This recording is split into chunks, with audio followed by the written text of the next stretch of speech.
Hello everyone, so welcome to my channel Classroom Sathi. I hope you all are fine and doing great. So बच्चों, आज हमारा जो lecture होगा, हमारी जो क्लास होगी वो हमारी थर्ड क्लास होगी and that will be on the topic accounting terms. Accounting terms के बारे में जानेंगे।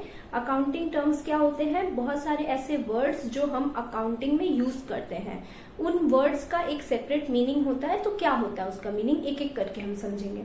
तो चलिए हम लोग अपना क्लास शुरू करते हैं।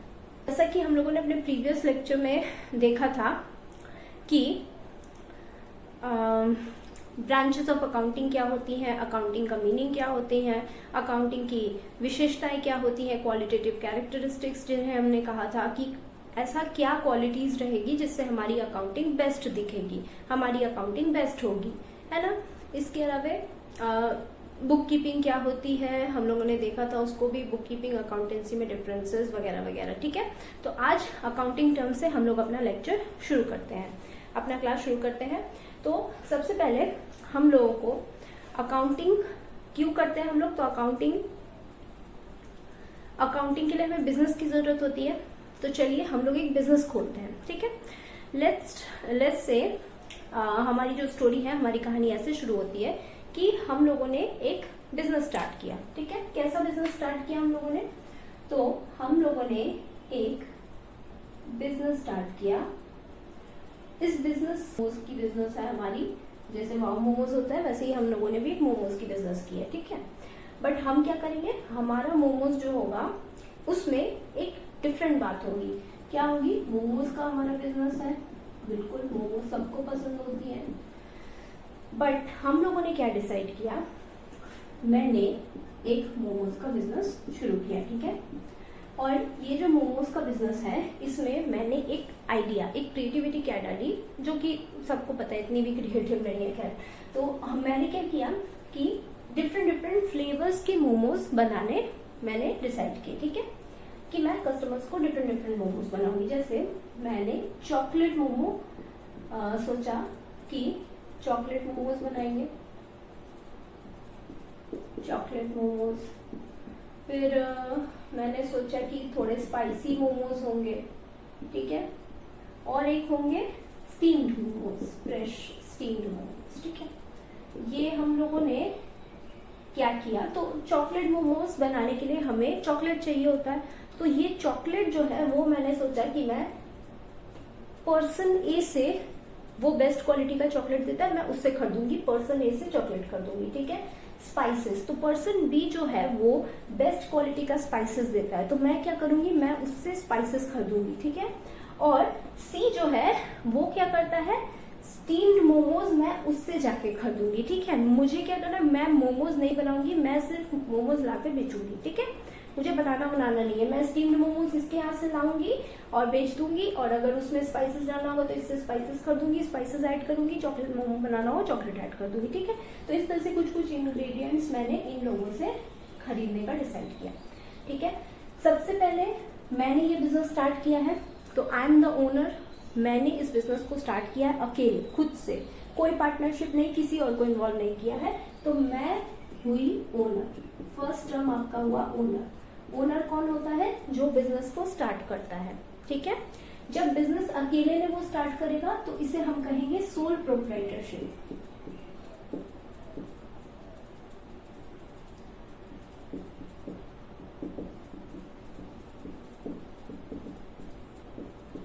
Sole proprietorship business. ठीक है, यानी मैंने अपना बिजनेस अकेले शुरू किया। अगर ये अपने और भी दोस्तों के साथ मिलकर बिजनेस शुरू करता पार्टनरशिप में, तो ये क्या हो जाता, ये हो जाता पार्टनरशिप बिजनेस। ठीक है,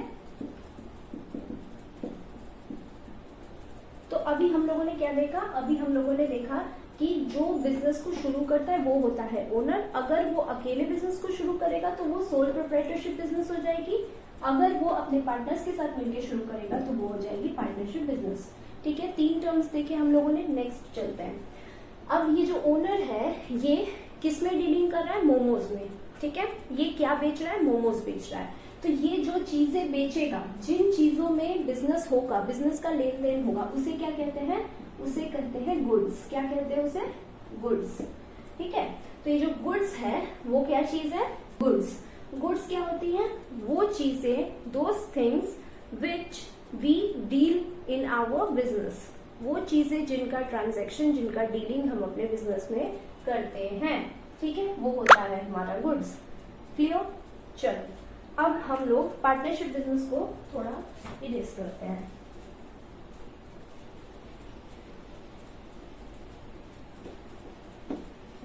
ये हो गया गुड्स।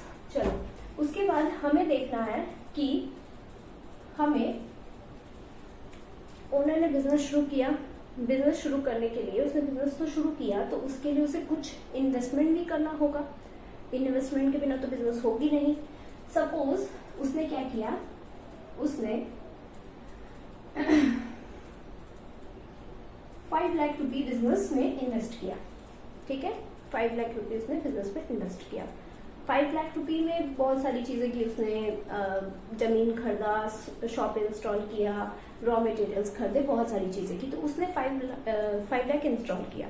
अच्छा, अब उसने जो भी लगाया पैसा, उसमें सारी चीजें तो हो गई, लेकिन जो इन लोगों को, जब इन लोगों से जो रॉ मटेरियल्स खरीदे थे उसके लिए उसके पास पैसे नहीं बचे, ठीक है। उसने क्या किया, उसने अपने किसी फ्रेंड से थोड़े उधार लिए। कितने उधार लिए भाई? 2 लाख रुपए उसने उधार लिए फ्रेंड से, ठीक है, उधार लिया यानी क्रेडिट लिया। चलो उधार यानी क्रेडिट, ठीक है। अब इस बिजनेस में टोटल कितने पैसे लग गए? 7 लाख। ओके, तो मैंने बिजनेस में जो पैसा लगाया वो मेरा क्या हो गया, वो हमारा इन्वेस्टमेंट हुआ। दैट मीन्स ये क्या है, हमारा कैपिटल। कैपिटल क्या होता है? Capital is the investment in business. Investment हमारे बिजनेस का इन्वेस्टमेंट, ठीक है। जो 2 लाख रुपए उसने उधार में लिए हैं वो क्या है, ये हमारी लाइबिलिटी है। अब मैम लाइबिलिटी क्या होती है, ये तो बहुत ही न्यू थिंग बता दिया आपने, ये कौन सी चीज है?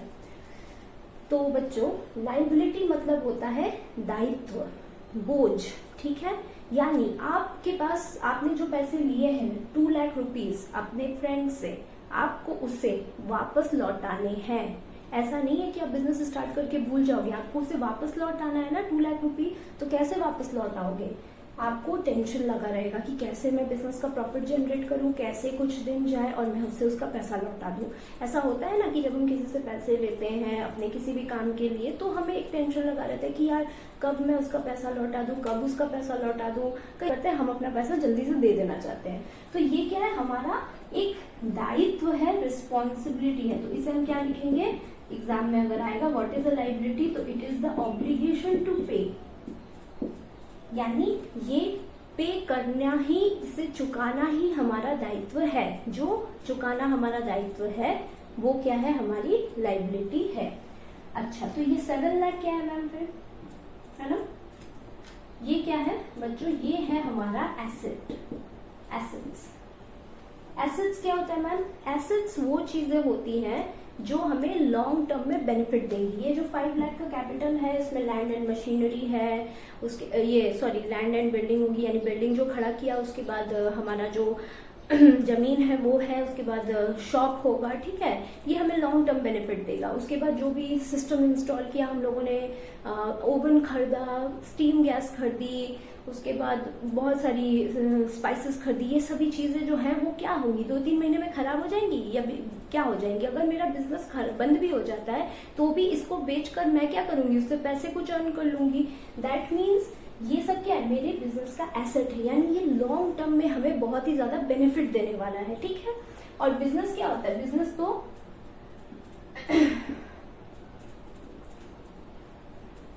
एसेट, एसेट यानी assets are long term benefits of economic resources. Assets क्या होता है, एसेट्स वो वस्तुएं होती है, वो संपत्ति होती है, ठीक है। कैपिटल क्या है, पूंजी, इन्वेस्टमेंट, आपने कितना इन्वेस्ट करा, लाइबिलिटी क्या है, आपको चुकाना है, आपके ऊपर टेंशन है, आपके ऊपर बोझ है, आपके ऊपर दायित्व है, आपको चुकाना है, जितनी जल्दी चुका दोगे उतना अच्छा। एसेट क्या है, long term benefits of economic resources, यानी ये आपको लंबे समय तक प्रॉफिट देती ही रहेंगी। अगर आपके बिजनेस में लॉस भी होता है तो भी आपको प्रॉफिट देती ही रहेंगी। ठीक है, तो हम लोगों ने यहाँ कुछ टर्म्स पढ़े, एक बार रिविजन कर लेते हैं। ये है ओनर, जिसने अकेले ने अपना बिजनेस शुरू किया है। जो बिजनेस शुरू करेगा वो होगा ओनर या प्रोप्राइटर। अगर वो अकेले शुरू करेगा तो सोल प्रोप्राइटर, अगर अपने पार्टनर्स के साथ करेगा तो पार्टनरशिप बिजनेस हो जाएगी।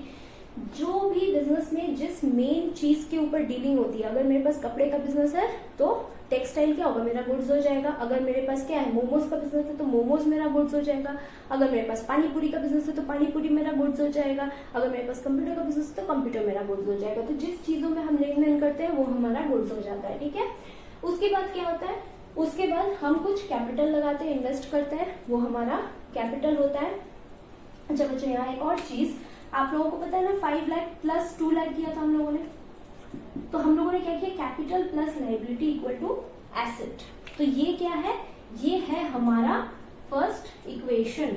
यहां से हम लोगों ने टर्म्स के साथ साथ एक बेसिक इक्वेशन भी सीख लिया, वो क्या है, capital plus liability equal to asset. Capital और लाइबिलिटी को जोड़ने पे हमें क्या मिलता है, हमेशा एसेट मिलता है। क्या मिलता है, एसेट मिलता है। कैपिटल भी लाइबिलिटी ही होती है, कैपिटल को भी हम लाइबिलिटी साइड में ही लिखते हैं और दोनों को जोड़ने पे हमें एसेट मिलता है। ठीक है,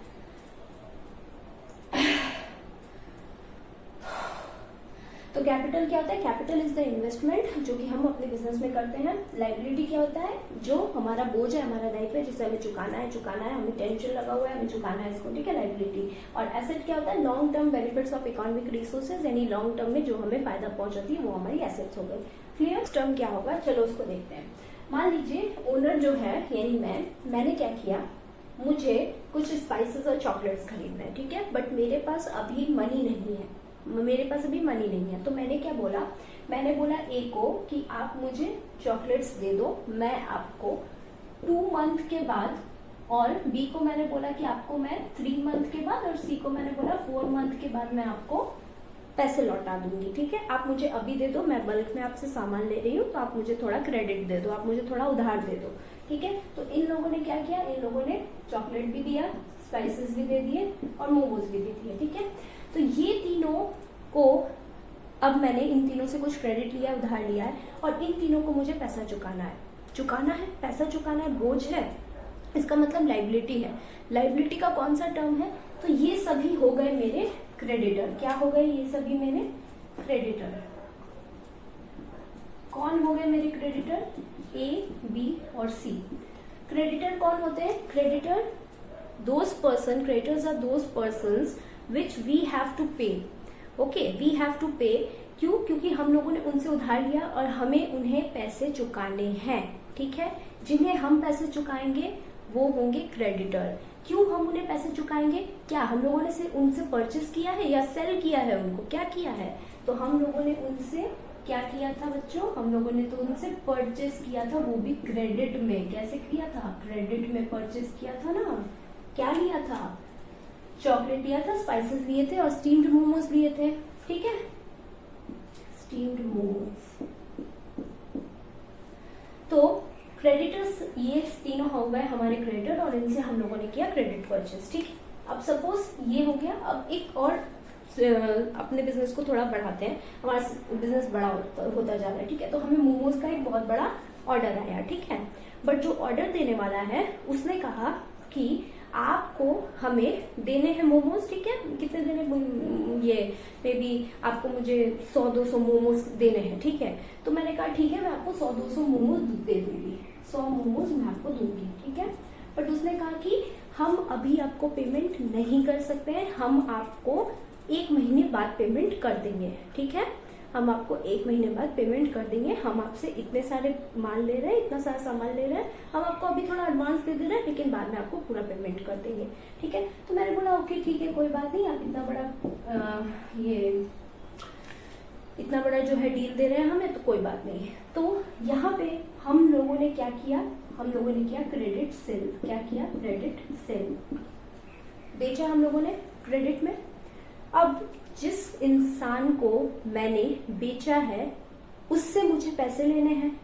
कब लेने हैं? 1 महीने बाद। तो ये जो इंसान मे बी कौन था वो इंसान? Mister A.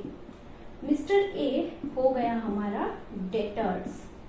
इसको हम लोग डेटर्स प्रोनाउंस करेंगे। बी जो है वो साइलेंट होगा, इसको डेबिटर्स प्रोनाउंस नहीं करेंगे। क्या प्रोनाउंस करेंगे? डेटर्स। ठीक है, तो हमें क्या समझ आया बच्चों? कुछ इंपॉर्टेंट टर्म्स, 4 टर्म्स सीखे हम लोगों ने। अगर हम लोग किसी से क्रेडिट परचेस करते यानी उधार में चीजें खरीदते हैं, तो जिन लोगों से खरीदते हैं उन्हें वापस चुकाना है, तो वो होंगे हमारे क्रेडिटर्स। क्रेडिटर्स लाइबिलिटी है क्योंकि उन्हें हमें पेमेंट चुकाना है और वो हमारा क्या है? बोझ है, हमारा टेंशन है। तो जो टेंशन है वो लाइबिलिटी है, तो ये हमारी लाइबिलिटी होती है।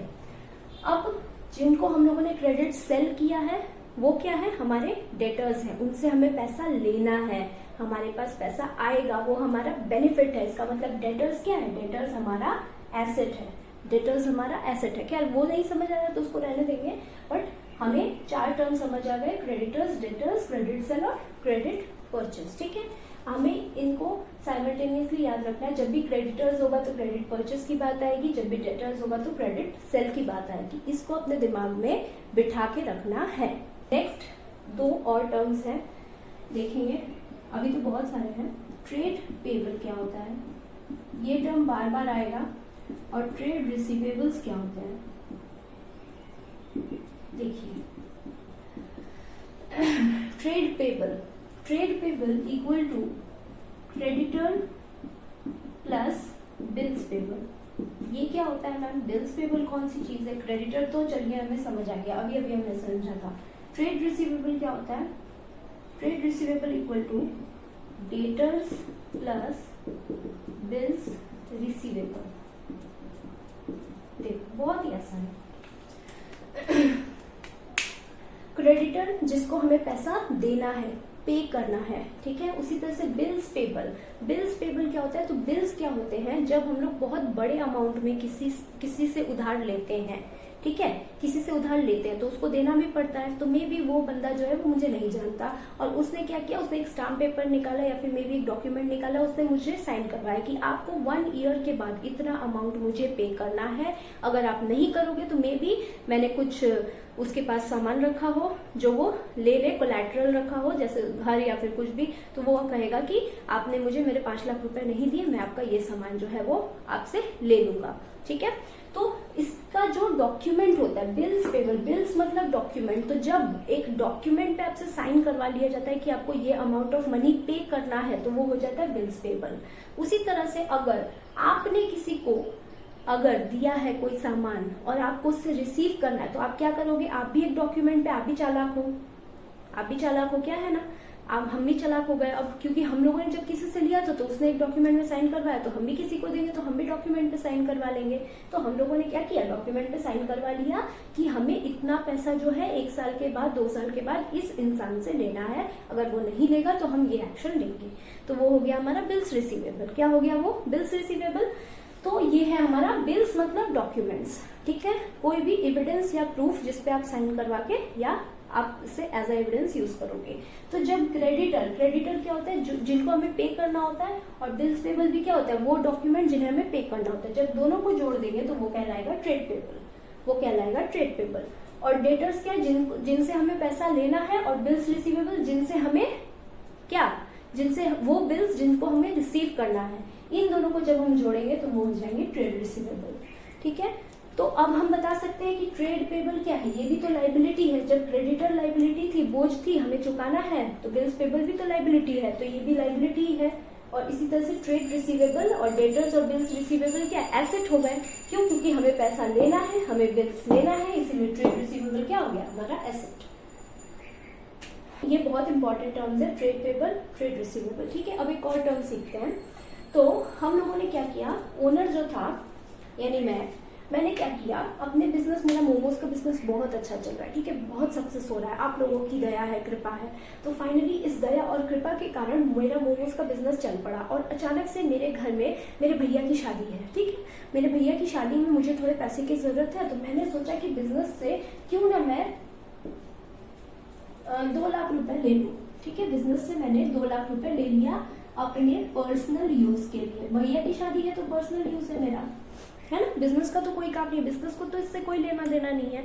और अभी आप लोग डिफरेंट कंसेप्ट्स में जब हम पढ़ेंगे तो उसमें सीखोगे कि बिजनेस एंटिटी कंसेप्ट के तहत बिजनेस अलग चीज होती है और ओनर अलग चीज होती है। बिजनेस और ओनर का कोई रिलेशन नहीं होता है आपस में। ओनर बिजनेस के प्रोग्रेस के लिए उसमें पैसा डाल सकता है, लेकिन अगर वो डालता है तो वो बिजनेस के प्रोग्रेस के लिए है, वो उसको बिजनेस से मतलब है। लेकिन ओनर अगर अपने लिए पैसा निकालता है तो बिजनेस अलग हो गया, ओनर अलग हो गया, दोनों का ट्रीटमेंट अलग करना है, ठीक है। दोनों का आपस में कोई रिलेशन नहीं है। हम लोग कहते हैं ना कि व्यापार में और पैसे में कोई किसी का भाई बंधु नहीं होता है, तो उसी तरह से यहाँ हमारे बिजनेस और ओनर में भी कोई भाई बंधु नहीं है। ऐसा नहीं है कि भाई हमने तो बिजनेस शुरू किया, चलो कुछ पैसे निकाल लेते, बिजनेस को पता नहीं चलेगा, नहीं, बिजनेस को सब पता है, ठीक है।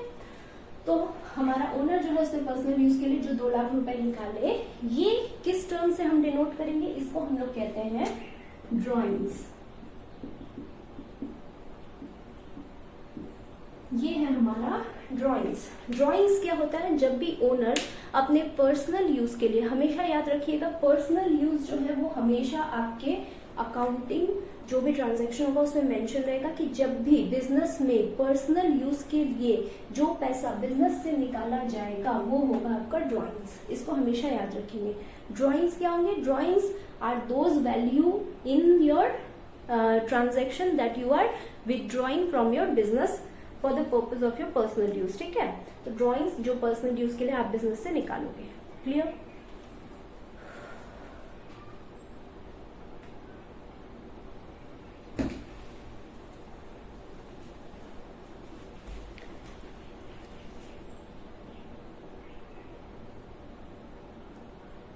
रिसीप्ट्स का मतलब क्या होता है, जो भी चीजें आपको मिली है या मिलने वाली है। अगर आपने सेल किया है तो आपको मनी मिलेगी, अगर आपने सेल नहीं किया है, मे बी आपने परचेज किया है तो आपको कुछ सामान मिलेगा, ठीक है। यही चीजें हो सकती हैं। रिसीप्ट मतलब आना, एक्सपेंड मतलब जाना, एक्सपेंसेस मतलब आपने खर्च किया, आपके हाथों से चला गया, रिसीप्ट मतलब आपके पास आया।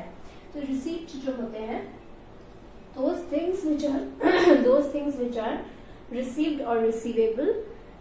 रिसीवेबल मतलब मिलने वाला है, ठीक है। तो रिसीप्ट जो होते हैं वो 2 तरह का होगा, एक होगा कैपिटल रिसीप्ट और दूसरा होगा रेवेन्यू रिसीप्ट। अब ये क्या होता है, कैपिटल रेवेन्यू क्या होता है। कैपिटल का मतलब तो हमें पता है, कैपिटल मतलब इन्वेस्टमेंट, क्या वही है यहाँ पे। हाँ, तो बच्चों रिसीप्ट कितने तरह के होते हैं, 2 तरह के, एक है कैपिटल रिसीप्ट, दूसरा है रेवेन्यू रिसीप्ट। कैपिटल रिसीप्ट क्या होता है देखेंगे, रेवेन्यू रिसीप्ट क्या होता है। रेवेन्यू का मतलब पहले समझ ले, रेवेन्यू का मतलब क्या होता है, ठीक है। अच्छा, रेवेन्यू और प्रॉफिट क्या दोनों एक होते हैं। रेवेन्यू का मतलब होता है आय, यानी आपके पास कितना पैसा आया है, और प्रॉफिट का मतलब क्या होता है, लाभ, यानी आपने कितना लाभ किया है। पहले हम दोनों को अच्छे से समझ लेते हैं, रेवेन्यू और प्रॉफिट। अक्सर बच्चे इन दोनों ही टर्म्स के बीच कंफ्यूज हो जाते हैं और दोनों को एक मान लेते हैं, लेकिन दोनों एक नहीं है।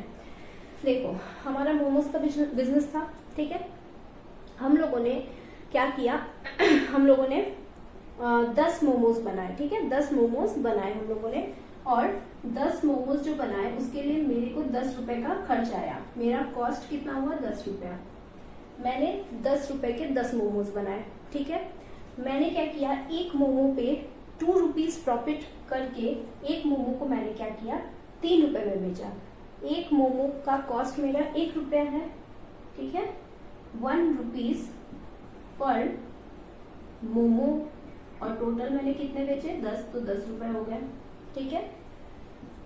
प्रॉफिट क्या हो गया, प्रॉफिट मैंने रखा एक मोमो पे, हम क्या करेंगे, मान लो 1 ही रुपए प्रॉफिट लेते, ठीक है, या 2 रुपए भी ले लो, मान लो रुपीज 2 पर मोमो, ये हमारा प्रॉफिट है।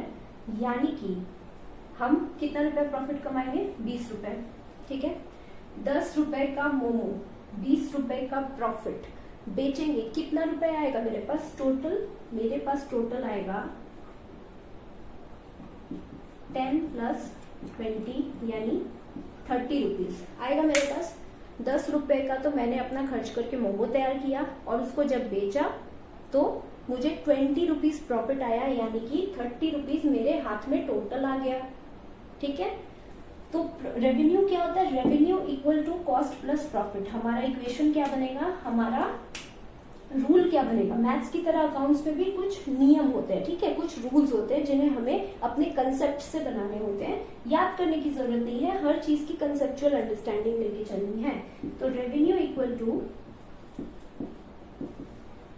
Cost plus profit. ठीक है, इसको आप नोट डाउन कर लेंगे अपने नोटबुक पे, इस एग्जाम्पल को भी। तो रेवेन्यू क्या होता है बच्चों? रेवेन्यू यानी कि आपका जितना कॉस्ट और आपका जितना प्रॉफिट है, यानी आपने जब सेल किया अपने बिजनेस में तो आपके हाथ में कितना पैसा आया, that will be your revenue. And profit क्या होगा? प्रॉफिट तो प्रॉफिट होता है, यानी आपने कितना प्रॉफिट अर्न किया। प्रॉफिट जो होता है उसमें आपको, वो आपके बिजनेस को सिर्फ और सिर्फ ग्रोथ देता है, वो आपका अपना जो है प्रॉफिट होता है। ठीक है, तो ये रहा हमारा रेवेन्यू और प्रॉफिट में डिफरेंस। अब हम लोग यहाँ आ जाते हैं रिसीट्स।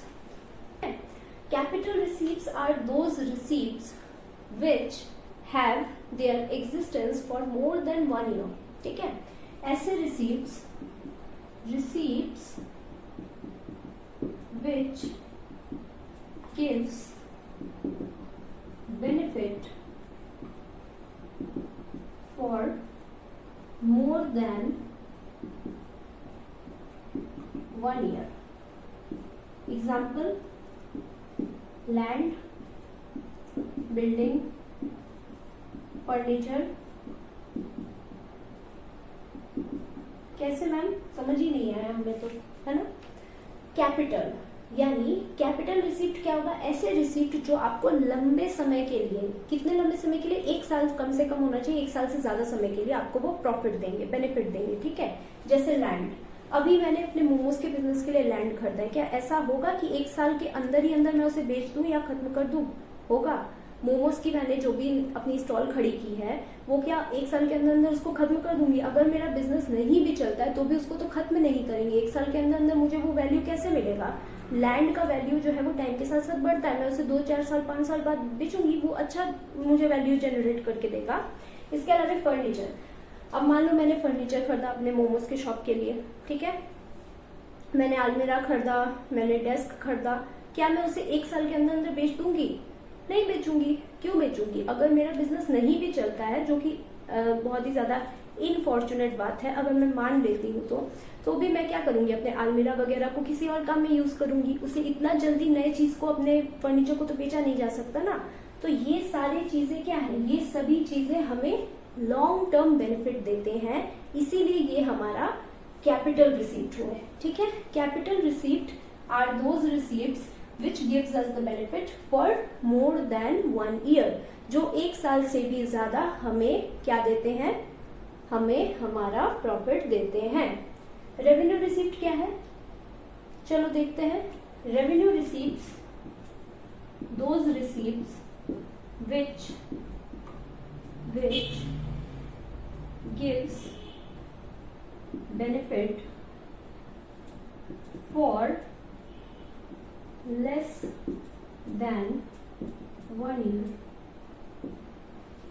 जो हमें 1 साल से कम समय के लिए जो चीजें मिली होंगी वो सभी क्या होगा? हमारा रेवेन्यू रिसीप्ट्स। क्या लेंगे एग्जाम्पल के तौर पे, याद है स्टीम्ड मोमोज के लिए स्पाइसेस खरीदते थे हम लोग, चॉकलेट खरीदते थे, गैस खरीदे हैं, ठीक है, गैस सिलेंडर। अब ये सब चीजें आप लोग मुझे बताइए, क्या स्पाइसेस को मैं 1 साल तक रख सकती हूँ? वो तो खराब हो जाएगा। चॉकलेट रख सकते हैं, गैस सिलेंडर 1 साल तक एक ही गैस सिलेंडर चलेगा? नहीं, ऐसा तो नहीं होने वाला। ये सब क्या है? ऐसे रिसीप्ट्स हैं जो हमें 1 ईयर से कम समय के लिए, थोड़े से समय के लिए, मे बी 2-3 महीने के लिए हमें बेनिफिट देंगे। ठीक है, लेकिन 1 साल से ज्यादा इनका नहीं होगा, इससे पहले ही ये खत्म हो जाएंगे। तो ये है हमारा कैपिटल रिसीप्ट, ये हमारा रेवेन्यू रिसीप्ट। ये कम से कम 1 साल से ज्यादा के लिए होना चाहिए, जो लॉन्ग टर्म बेनिफिट दे, और ये कम बेनिफिट देगा, 1 ईयर से कम बेनिफिट देगा। समझ आ गया? आपके एग्जाम में बार बार पूछा जाता है what is the difference between revenue receipt and capital receipt. अगर रिसीट नहीं आता है तो रेवेन्यू एक्सपेंडिचर, कैपिटल एक्सपेंडिचर, जो हम लोग अभी पढ़ेंगे। हाँ, तो बच्चों नेक्स्ट टॉपिक हमारा क्या होगा, नेक्स्ट टर्म हमारा होगा एक्सपेंडिचर। ठीक है, एक्सपेंडिचर क्या होते हैं, amount spend to acquire assets, अपने एसेट्स को खरीदने के लिए जो खर्च हम करते हैं वो हमारा एक्सपेंडिचर होता है। ठीक है, अपने एसेट्स को खरीदने के लिए आप जो एक्सपेंसेस करते हो, ये भी दो तरह के होते हैं, कैपिटल एक्सपेंडिचर, रेवेन्यू एक्सपेंडिचर। फिर से सेम टर्म है, कोई डिफिनेशन में किसी भी तरह का कोई चेंज नहीं है। कैपिटल एक्सपेंडिचर क्या होगा, मोर देन 1 ईयर होगा, इसको मोर देन 1 ईयर रखेंगे, और ये क्या होगा, लेस देन, सॉरी ये होगा लेस देन 1 ईयर। ओके, तो इसके एग्जांपल्स क्या होंगे, कैपिटल एक्सपेंडिचर के एग्जांपल होंगे सच एज कंप्यूटर, अपने मोमोज के शॉप में जो भी डेटा रिकॉर्ड करने के लिए, अकाउंटिंग के लिए हम लोगों ने क्या किया, कंप्यूटर इंस्टॉल करवाया। ठीक है, कंप्यूटर इंस्टॉल कराया, उसके बाद हम लोगों ने मे बी फर्नीचर खरीदा, फर्नीचर खरीदना है, उसमें जो एक्सपेंस हुआ है। ठीक है, आप कहोगे कि मैम ये तो सेम एग्जांपल्स है, ये सेम एग्जांपल है, बट यहाँ पे हम मनी के बारे में बात कर रहे हैं। क्यों? क्योंकि फर्नीचर खरीदने पे मनी गया है, तो मनी एक्सपेंस है, लेकिन वहां पर क्या था, वहां पे फर्नीचर की ही बात हो रही थी, फर्नीचर हमारा रिसीप्ट था। ठीक है, रेवेन्यू एक्सपेंडिचर में क्या होगा, एग्जांपल सैलरी दिया हम लोगों ने, वेजेस दिया, इलेक्ट्रिसिटी बिल दिया,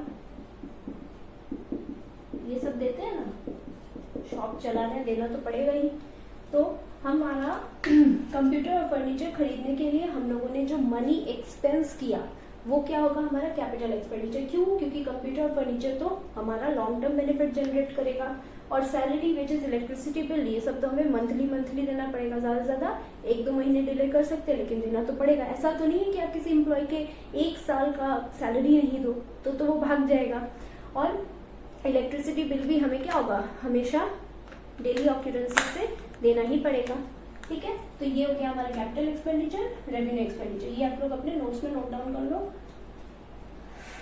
उसके बाद नेक्स्ट टर्म क्या है, नेक्स्ट टर्म है एक्सपेंसेस। अब आप कहोगे कि मैम अभी तो हम लोगों ने एक्सपेंडिचर पढ़ा, तो अब ये एक्सपेंसेस क्या चीज है, एक्सपेंसेस मतलब भी खर्च होती है, एक्सपेंडिचर मतलब भी खर्च होता है। Yes, you are right, but it is similar to the revenue and profit. जिस तरह से रेवेन्यू का मतलब भी क्या होता है, एक तरह से आपका आय या प्रॉफिट ही होता है, लेकिन दोनों में एक माइनर सा डिफरेंस है। रेवेन्यू का मतलब क्या होता है, जो टोटल अमाउंट ऑफ मनी आपके पास आएगी वो रेवेन्यू है, और उसमें जो मार्जिन आप रखते हो प्रॉफिट के लिए वो आपका प्रॉफिट है।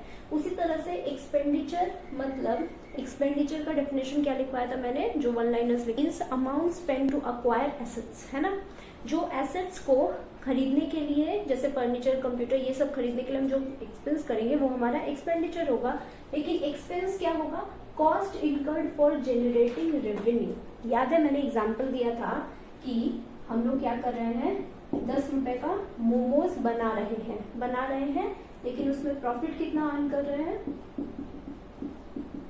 20 रुपीज का। तो ये जो 10 रुपए का मोमोज हम बना रहे हैं, ये हमारा कॉस्ट होगा।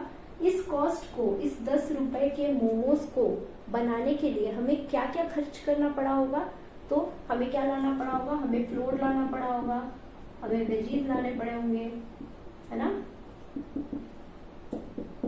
हमें वाटर लगा होगा, स्टील लगी होगी। तो ये सब चीजें जो हम लोगों ने जाकर मार्केट से खरीदा, उसके लिए एक अमाउंट ऑफ मनी मैंने दिया। कितना दिया, तो भाई हमें तो टोटल 10 रुपीज ही लगा था इन सब चीजों को खरीदने में, तभी तो हमारा कॉस्ट 10 आ रहा था ना।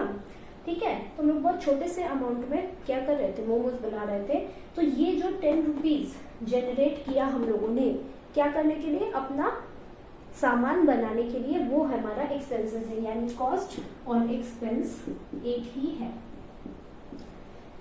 उन दोनों के बीच में थोड़ा सा डिफरेंस होता है, जिसे हम लोग आगे डिस्कस करेंगे, बट अभी आप मान के रखेंगे एक्सपेंस क्या होता है, तो रेवेन्यू जनरेट करने के लिए जितना खर्च हम लोग करते हैं, ठीक है, जैसे 30 रुपए जनरेट करने के लिए हम लोगों ने जो 10 रुपए खर्च किए वो हमारा हो गया कॉस्ट, ठीक, कॉस्ट या एक्सपेंस। ठीक है, तो एक्सपेंस को दो भागों में बांटा गया है। कौन से?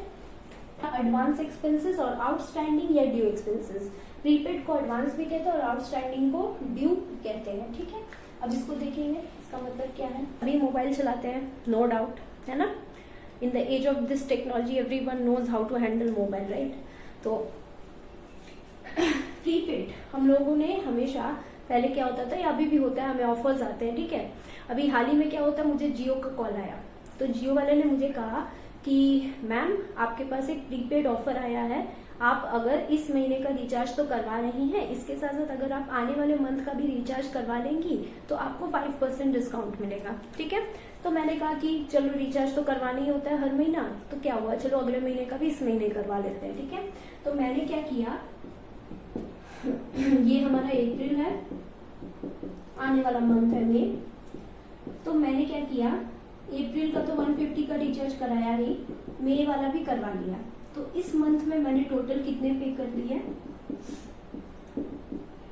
300 रुपीज मैंने इसी महीने पे कर दिया। ठीक है, तो आप लोग बताइए, मैंने आगे वाले मंथ का जो पहले ही पे कर दिया, इसको क्या हम एडवांस बोलेंगे, इसको क्या हम प्रीपेड बोलेंगे? हाँ बिल्कुल बोलेंगे। एडवांस एक और चीज, एक और तरह से हम लोग क्या समझ लेंगे, मान लो आपने किसी चीज का ऑर्डर दिया, ठीक है, मान लो मैंने आपके दुकान में, मोमोज की दुकान में आके कुछ एक इंसान ने ऑर्डर दिया कि मुझे इतना मोमोज चाहिए, ठीक है, और उसने क्या किया, एडवांस पेमेंट किया कि कहीं मैं जो ऑर्डर बनाऊंगी वो कहीं वेस्ट ना हो जाए, तो उसने क्या किया, मुझे 2-3 हजार रुपए दे दिए एडवांस। तो उसने क्या किया, ऑर्डर तो वो बाद में लेगा, लेकिन उसने मुझे पहले ही पेमेंट कर दिया। आने वाले समय का, फ्यूचर का जो टाइम होता है, उसका पेमेंट जब पहले ही कर दिया जाता है तो वो क्या होता है, वो हमारा होता है प्रीपेड या एडवांस। ठीक है, ये समझ आया आप लोगों को, प्रीपेड या एडवांस यानी आने वाले टाइम का जो पेमेंट पहले कर दिया जाएगा उसे हम प्रीपेड या एडवांस कहेंगे। हम लोग अपने रिचार्ज वाले एग्जाम्पल से याद रखेंगे कि हम लोगों ने क्या किया, अप्रैल का तो रिचार्ज कराया ही, साथ ही साथ आने वाले मई मंथ का भी रिचार्ज इसी महीने करवा लिया, तो ये क्या हो गया हमारा प्रीपेड। कितना प्रीपेड हुआ यहाँ पे 300 प्रीपेड नहीं हुआ, 300 इज द टोटल एक्सपेंस, लेकिन प्रीपेड कितना हुआ 150 रुपए, ये वाला। ठीक है, नेक्स्ट आउटस्टैंडिंग या ड्यू एक्सपेंसेस। ड्यू यानी जो बकाया है, जो बाकी है। ठीक है, सपोज करिए आप लोग किराने की दुकान पे गए, किराने की दुकान में क्या होता है, बहुत सारे लोगों का एक जो है मंथली चीजें लाना जो होता है वो बंधा हुआ होता है। तो किराने की दुकान पे आप गए, ठीक है, आपका क्या है, आप हर मंथ जो है जाते हो 1000 रुपए का सामान लेते ही लेते हो, ठीक है, मंथली। तो आपने जो अप्रैल महीने का सामान लेने गए, तो अप्रैल के पहले आता है मई और इसके पीछे क्या आता है, मार्च। ठीक है, तो आप जब अप्रैल का सामान लेने गए, तो अप्रैल का तो आपने 1000 रुपए का सामान लिया, लेकिन मार्च का आपका 1000 रुपए का सामान ड्यू था। क्यों? क्योंकि आप क्या करते हो, आपने बंधवा के रखा हुआ है कि आप जिस महीने का सामान लोगे उसके पिछले मंथ का सामान ड्यू रहता है और वही आप दे देते हो। ठीक है, यानी आपने 1000 रुपए का सामान तो लिया है, लेकिन इसको पे नहीं किया। आपने किसको पे किया, आपके प्रीवियस मंथ का मार्च का 1000 रुपी का जो सामान था वो था ड्यू। क्या था, ड्यू। ऐसे ड्यू करके उसके खाते में लिखा था कि मार्च का ये सामान लेके गया, इसने पे नहीं करा है, तो ये आपने अभी दिया। ठीक है, दे दिया। अब मान लो, या तो आप क्या करोगे, अगर आपको ये प्रेजेंट मंथ का भी देना है और प्रीवियस का जो ड्यू है वो भी देना है, तो आप क्या करोगे, टोटल 2000 रुपए दे दोगे उसको। 2000 क्यों दिए, इस महीने का 1000 और पिछले महीने का जो बकाया था वो था 2000। ठीक है, तो आउटस्टैंडिंग या ड्यू का मतलब क्या होता है, ड्यू का मतलब बकाया होता है, यानी जो बचा हुआ है, जो आपने बाकी लगाया हुआ है। क्लियर?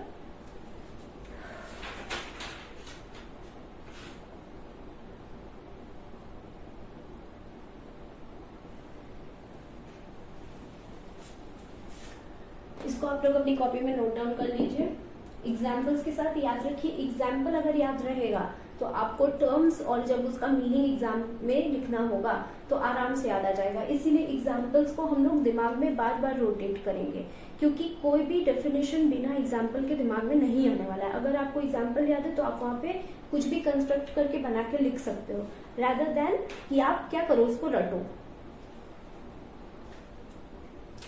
तो बच्चों नेक्स्ट टर्म है हमारा डिस्काउंट। ठीक है, डिस्काउंट यानी छूट। हम सभी जाते हैं बाजार में, मॉल में, कहीं पे भी, तो सबसे पहले अगर हमारे पास लिमिटेड मनी होता है तो हम बोलते हैं भैया डिस्काउंट है, मोबाइल पे डिस्काउंट है, हम इतना सामान लेंगे डिस्काउंट है।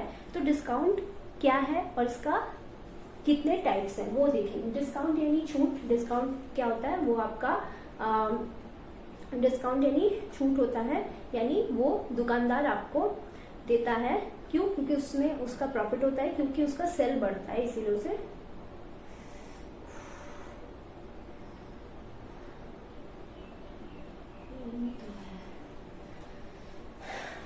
तो बच्चों डिस्काउंट दो तरह के होते हैं, एक होता है ट्रेड डिस्काउंट और दूसरा होता है कैश डिस्काउंट। ठीक है, ट्रेड डिस्काउंट क्या होता है, कैश डिस्काउंट क्या होता है। मान लो आपकी मोमोज की बिजनेस थी, ठीक है, मोमो वाला आया, एक आया कस्टमर और उसने कहा कि आप मुझे 1000 पीस के मोमोज दे दो, 1000 पीसेस ऑफ मोमोज। ठीक है, पता नहीं इतना क्या करेगा, शायद उसके घर में शादी होगी इसीलिए 1000 पीसेस बंटवाएगा, जो भी हो। तो 1000 पीसेस ऑफ मोमोज उसने ऑर्डर किए। ठीक है, अब वो कह रहा है कि आपका मैडम मैंने 1000 पीसेस मोमो लिया है। ठीक है, अब आप मुझे डिस्काउंट दे रहे हो कि नहीं बताओ। अगर आप मुझे डिस्काउंट नहीं दोगे तो मैं आपके यहाँ से नहीं लूंगा। मैंने कहा रुक जाइए भैया, रुक जाइए, आप इतने सारे मोमोज ले रहे हो, मैं आपको 10% डिस्काउंट दूंगी। कितने परसेंट दूंगी? 10% डिस्काउंट। ठीक है, तो भैया ने बोला ठीक है, मैं आपको पे कर देता हूँ 1000 का 10%, यानी 100 रुपीज आपके हो गए डिस्काउंट। 100 रुपीज क्या हो गए? डिस्काउंट। तो आपने पे कितना करा? आपको पे करने हैं 900 रुपीज। ठीक है, तो उन भैया ने मुझे 900 रुपीज पे किया, मैंने उनको 1000 रुपीज दे दिया। ठीक है, यहाँ पर 1000, हाँ, तो 1000 रुपीज के, रुपीज 1000 के जो हमारे मोमोज थे, 1000 रुपए के मोमोज थे। यहाँ पे पीसेस या मोमोज जो भी आप लोग मान लो। ठीक है, हमारा वैल्यू 1000 है। तो ट्रेड डिस्काउंट क्या होता है, जब भी कोई होलसेल तरीके से या बल्क में आपका गुड्स क्या होता है, वो सामान जिसके लिए आपका बिजनेस है। ठीक है, आपका गुड्स जो है जब कोई बल्क में या बहुत बड़े पैमाने पे खरीद रहा होता है तो आप क्या करते हो, उसको एक डिस्काउंट देते हो। ठीक है, वो डिस्काउंट होता है ट्रेड डिस्काउंट। ट्रेड डिस्काउंट समझ आया? ट्रेड डिस्काउंट जब कोई बहुत बड़ी क्वांटिटी में आपसे आपका गुड्स खरीद रहा हो तब आप उसको ट्रेड डिस्काउंट दोगे। कैश डिस्काउंट क्या होगा? कैश से ही समझ आ रहा है मैम, इसमें बताना क्या है। कैश यानी जब कोई कैश पेमेंट करेगा, क्रेडिट का धंधा नहीं, क्रेडिट नहीं चाहिए, कैश दो, डिस्काउंट ले जाओ।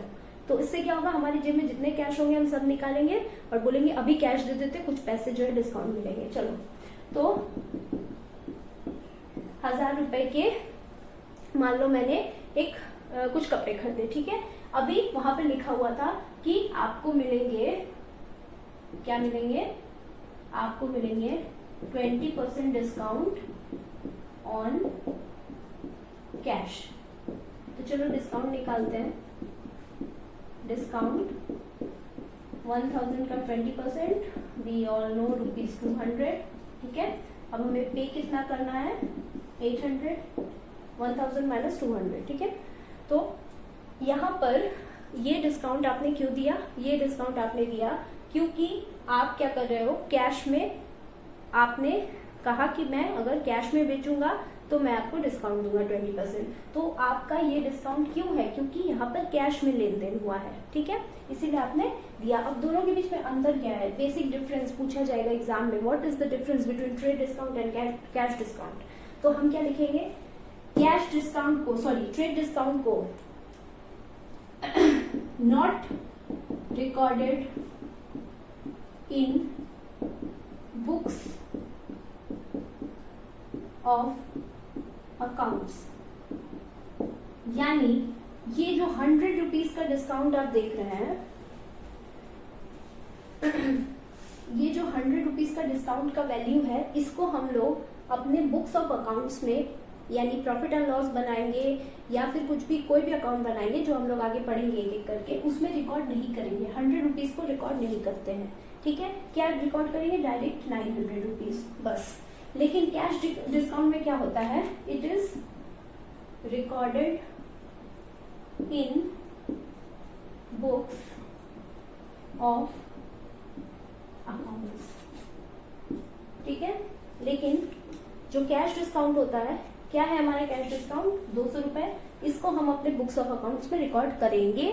उसके बाद हम लोग दिखाएंगे कि 1000 रुपीज का हमने सेल किया, 200 का डिस्काउंट है, इसीलिए 800 रुपीज मिला।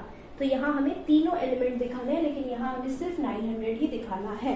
यहाँ पे ट्रेड डिस्काउंट जो है वो बुक्स ऑफ अकाउंट में रिकॉर्ड नहीं होगा, दिमाग में डाल लीजिए। यहाँ पर जो 200 रुपीज का डिस्काउंट है वो बुक्स ऑफ अकाउंट में रिकॉर्ड होगा। Cash discount is going to record on your books of account and trade discount is not going to be recorded in your books of accounts. Clear? This is the और cell, ये तो बहुत आसान है। Purchase मतलब जो चीजें हम खरीदेंगे वो हमारा परचेज, और सेल मतलब जो बेचेंगे वो सेल। अब इसके साथ साथ एक क्या टर्म आएगा? Purchase return. इसका एक और नाम क्या है? Return outward. रटने की बिल्कुल जरूरत नहीं है, अभी हम जो स्टोरी बनाएंगे उस स्टोरी से ही याद रखेंगे टर्म को, ठीक है। सेल जो है ये है हमारा सेल रिटर्न, यानी रिटर्न इनवर्ड, ठीक है। अब इसको समझते हैं। परचेज यानी जो हमने खरीदा, परचेज रिटर्न यानी जो हमने खरीद कर वापस कर दिया। हम लोगों ने क्या किया? हम लोगों ने 1000 रुपए का क्लोथ खरीदा, ठीक है। क्लोथ खरीदे, गारमेंट्स खरीदे, मे भी हमने एक जैकेट खरीदा 1000 रुपीज का, ठीक है। वो डिफेक्टिव निकल गया, हम लोगों ने उसे रिटर्न करना चाहा, तो हम लोगों ने जो खरीद के रिटर्न किया जैकेट, वो क्या हो गया? Purchase return. इसका नाम रिटर्न आउटवर्ड क्यों पड़ा? रिटर्न आउटवर्ड, आउट मतलब जाना। मेरे पास जो जैकेट आया वो जा रहा है, आउट हो रहा है, तो वो क्या होगा? आउटवर्ड, ठीक है। जबकि सेल, मैंने बेचा, अब मैं बेच रही हूँ, ठीक है। क्या बेच रही हूँ? मे बी मैं ट्रैक सूट बेच रही हूँ, ठीक है। ट्रैक सूट जो बेसिकली एक तरह का यूज करते हैं हम लोग जॉगिंग करने के टाइम में, तो वो ट्रैक सूट मैं बेच रही हूँ, तो वो जो है मैंने बेचा, ठीक है। वो डिफेक्टिव निकल गया या मे बी पसंद नहीं आया कस्टमर को, तो उसने रिटर्न कर दिया, ठीक है। अब ये क्या हो गया? Cell return. मैंने सेल किया था, मेरे पास वापस आ गया, तो सेल रिटर्न। अब ये रिटर्न इनवर्ड क्यों पड़ा? मैंने सेल किया था, मेरे पास से चला गया था, पर मेरे पास वापस आ गया। हमेशा खुद को फोकस करेंगे, खुद को फोकस करके कंसेप्ट बनाएंगे। रिटर्न इनवर्ड क्यों है? मैंने सेल किया था, मेरे पास वापस आ गया, इन हो गया, इसीलिए इनवर्ड। और परचेस रिटर्न आउटवर्ड क्यों है? क्योंकि मैंने परचेस किया तो मेरे पास से जा रहा है, इसीलिए आउटवर्ड। समझ आ गया? रिटर्न आउटवर्ड क्यों? क्योंकि मैंने परचेस किया था, मेरी तरफ से आउट हो रहा है, इसीलिए रिटर्न आउटवर्ड या परचेस रिटर्न। और सेल रिटर्न यानी रिटर्न इनवर्ड, यानी मैंने जो सेल किया था मेरे पास वापस आ गया, इन हो गया। अब यहीं से हम कुछ टर्म्स देख लेते हैं। वाउचर, ठीक है। वाउचर क्या होते हैं? वाउचर में आता है आपका बिल्स, इनवॉइस, ठीक है। ये क्या होता है? जब भी हम रेस्टोरेंट में खाना खाने जाते हैं तो हमें वो बिल निकाल के देता है, मैम आपका इतना 1000 रुपए हो गए, पे करिए, ठीक है। उसके बाद हम लोग कपड़े खरीदने जाते हैं, वहां भी बिल मिलता है, ज्वेलरी शॉप में वहां भी मिलता है। तो ये क्या होते हैं? ये सभी वाउचर के अंदर ही आते हैं। वाउचर क्या होते हैं? ये होते हैं एविडेंशियल डॉक्यूमेंट्स, एविडेंस डॉक्यूमेंट्स जो कंफर्म करते हैं कि यहाँ ट्रांजैक्शन हुआ है, यहाँ पे सेल और परचेज हुआ है, इसीलिए ये क्या कहलाते हैं? वाउचर कहलाते हैं, ठीक है। वाउचर्स और बिल्स, एग्जाम्पल क्या है इसके? बिल्स, इनवॉइस, और ये क्या होते हैं? एविडेंस डॉक्यूमेंट्स होते हैं। नेक्स्ट टर्म बहुत ही इंपॉर्टेंट टर्म है, बैड डेब्ट। यहाँ भी डी जो है वो साइलेंट रहेगा। बैड डेब्ट, बैड डेब्ट का मतलब क्या होता है? बैड डेब्ट का मतलब होता है दिवालिया होना। दिवालिया होना मतलब हमारा जो मोमोज का बिजनेस था, जिसमें हम लोगों ने 7 लाख रुपए इन्वेस्टमेंट किए थे, याद आ रहा है? 5 लाख खुद से किए थे और 2 लाख जो है वो उधार लेकर किए थे। पूरा 7 लाख का एसेट था हमारा। वो क्या हो गया? धीरे धीरे करके हमारा बिजनेस जो है वो बिल्कुल डूबता गया और फाइनली क्या हुआ? फाइनली हमारा पूरा बिजनेस क्या हो गया? खत्म हो गया। हमारे बिजनेस का दिवालिया हो गया, बैंक के लोन्स अलग से हो गए, कस्टमर्स के पेमेंट्स जो है वो कस्टमर्स नहीं सॉरी क्रेडिटर्स को पैसा देना है, बैंक के लोन्स जो है चुकाने हैं, सब कुछ है, बहुत सारा है, बिजनेस चल नहीं रहा, बिल्कुल बिजनेस ठप पड़ गया है। ये सब क्या है, बैड डेब्ट। हमारा पूरा 7 लाख रुपया जो है वो हो गया बैड डेब्ट। हमारा बिजनेस जो है वो